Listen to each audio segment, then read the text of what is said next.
Eisel sits on the front, the Austrian rider, voted Austrian Rider of the Year last year. Not that there's a massive amount of choice. But the Austrian champion is in this race, Holler. Yeah.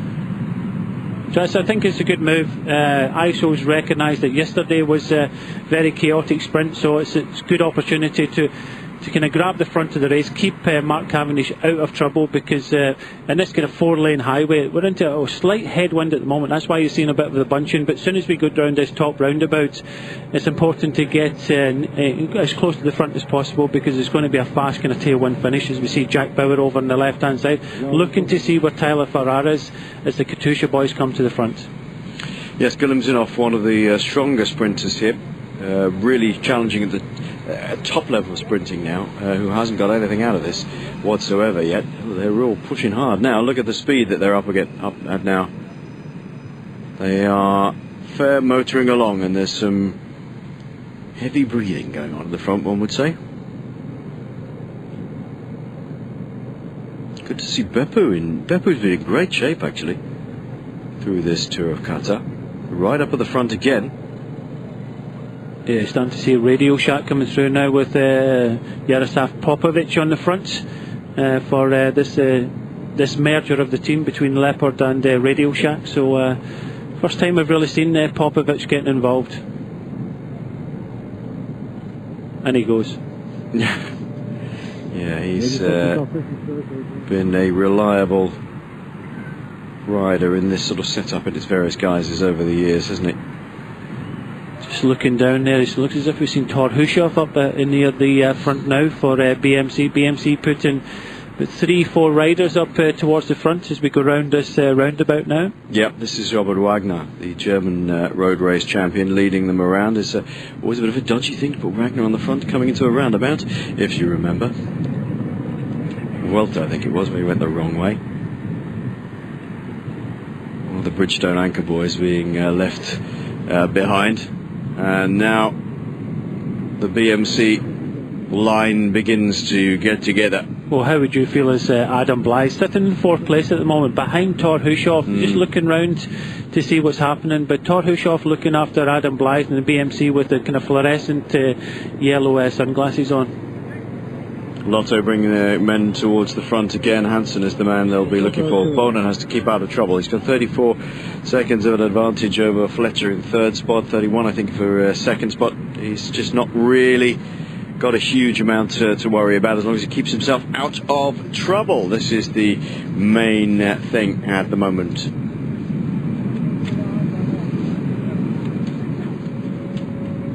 Back on the front again goes Dominic Rollin. Pulls off. Very, very strong, the French Canadian. It's not super scrappy at the moment, but it is quick.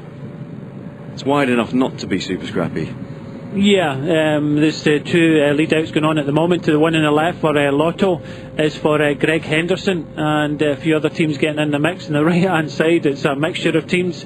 Predominantly, I think the fluorescent jerseys of Farnese Vini. So, and then we're trying to get another one coming through the middle, but they all come back together, and the lead out on the left hand side wins with Rabobank now in at the front. But just look behind in the fluorescent yellow, there's the 4th rider. He's just shouting at the moment. 4th rider is Gardini, trying to give handling, which is very, very dangerous at the moment. Don't take your hands off the bars. But Gardini is on the left hand side, the 4th rider of this Farnese Vini team, just getting pushed out into the wind now. So wrong place to be. Yeah.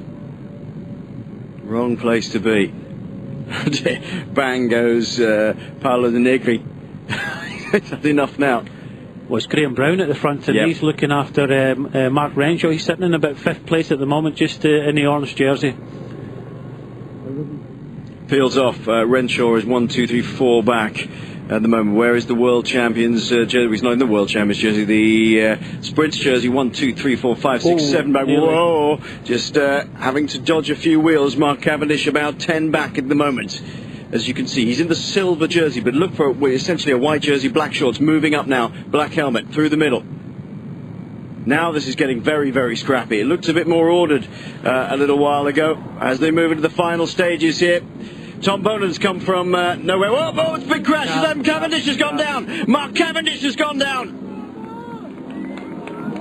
touch of wheels, and it's gone down, and this time it's Demare. Yeah, it looks like Demare has come through for France's de Jure. Galimzinov in second and Renshaw in third, but that was a very, very scrappy finish. And Mark Cavendish, quick touch of wheels, and down he goes. Nobody else goes down with him. Ian Stannard waits, Jeremy Hunt waits, and it's Bernie Eisel checking him over. Seems to be okay. But going down in the sprint, unusual for Mark Cavendish. He's so good. I think somebody just came across the front of him, forced him over to the right-hand side where he clipped a wheel. Tyler Farrar.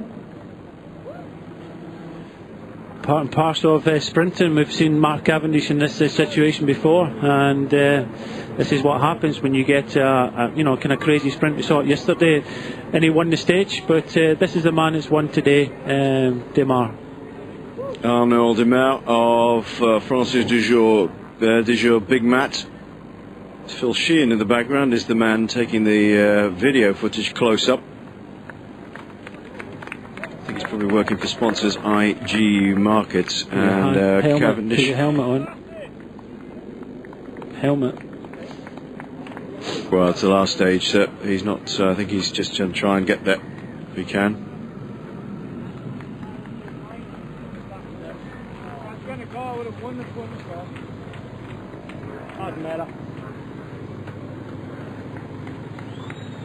Fairly confident. Thinks he could have won the sprint today. And just catching a wheel. Here we go. Let's have a look at it. You can see how scrappy it was here. Yeah, just Tyler Farrar's wheel in front. He was just pushed in by Degenkolb on the right hand side. Yeah, just squeezed by Degenkolb.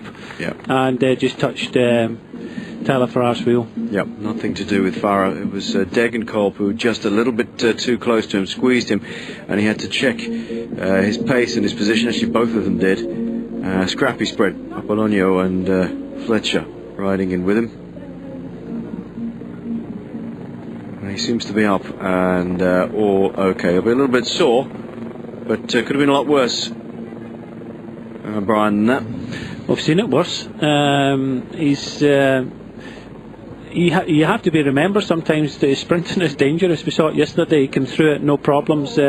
But that's why sometimes that you need that lead-out train so that you don't have people switching about. And again, Sky were nowhere near this lead-out. So Degenkolb just comes over. Farrar just moves out a wee bit. Nothing to do with Farrar.